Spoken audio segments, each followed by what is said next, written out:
সম্রাট আলেকজান্ডারের কথা তো সকলেই প্রায় ইতিহাসের পাতায় পড়েছেন। সেই আলেকজান্ডারের এমন এক রোগ ছিল যা তাকে মানুষের চোখে ঈশ্বর করে তুলেছিল। কিন্তু আলেকজান্ডারের এমন কী রোগ ছিল যার কারণে মানুষ তাকে ঈশ্বরের স্বীকৃতি দিয়েছিলেন? জানতে হলে অবশ্যই ভিডিওটিকে আপনাদের সম্পূর্ণ দেখতে হবে। এবং ভিডিওটি শুরু করার আগে আপনাদের কাছে একটি অনুরোধ, যে ভিডিওটি ভালো লাগলে ভিডিওটিকে একটি লাইক এবং টপসি ফ্যাক্ট চ্যানেলটিকে সাবস্ক্রাইব করতে ভুলবেন না কিন্তু। তো চলুন দেরি না করে ভিডিওটি শুরু করা যাক।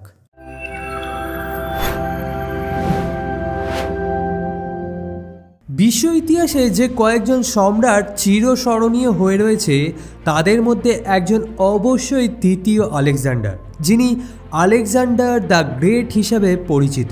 ম্যাসিডোনিয়ার রাজা দ্বিতীয় ফিলিপের পুত্র আলেকজান্ডার তার সাম্রাজ্য বিস্তারের নেশায় প্রায় 12 বছর ধরে কাটান শুধু যুদ্ধের প্রাঙ্গণে। এর মধ্যে তিনি সুদূর গ্রিক থেকে পাকিস্তান পর্যন্ত নিজের সাম্রাজ্য বিস্তার করে ফেলেন এবং তারপর ভারতেও প্রবেশ করেন তিনি। ঝিলিম নদীর তীরে রাজা পুরুর সঙ্গে আলেকজান্ডারের সেই যুদ্ধ ইতিহাসের পাতায় চিরস্মরণীয় হয়ে রয়েছে। সেই সম্রাট আলেকজান্ডারই আবার মাত্র 33 বছর বয়সেই মারা যান। তবে বেঁচে থাকাকালীন তার শরীরে এমন একটি রোগ ছিল যা মাঝে মধ্যেই তাকে কাবু করে ফেলত।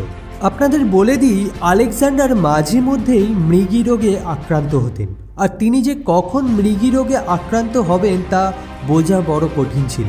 যীশুখ্রিস্টের জন্মের প্রায় 300 বছরেরও বেশি আগে তখন চিকিৎসাও ছিল না সেই রোগে। এদিকে এই রোগ আলেকজান্ডারকে কষ্ট দিলেও তাকে একটা সুবিধাও দিয়েছিল সেই সময়। তার প্রজা থেকে সেনা সকলেই মনে করতেন আলেকজান্ডারকে হয়তো ভূতে ধরেছে অথবা স্বয়ং ঈশ্বর তার দেহে প্রবেশ করেছে।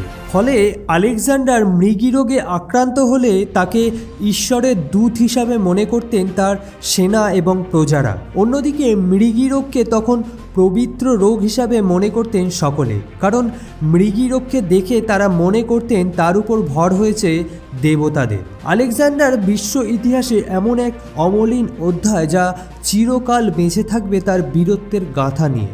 আশা করি ভিডিওটি আপনাদের সকলের ভালো লেগেছে। আবার দেখা হচ্ছে একটি নতুন ভিডিওর মাধ্যমে। ততদিনে আপনারা ভালো থাকুন, সুস্থ থাকুন।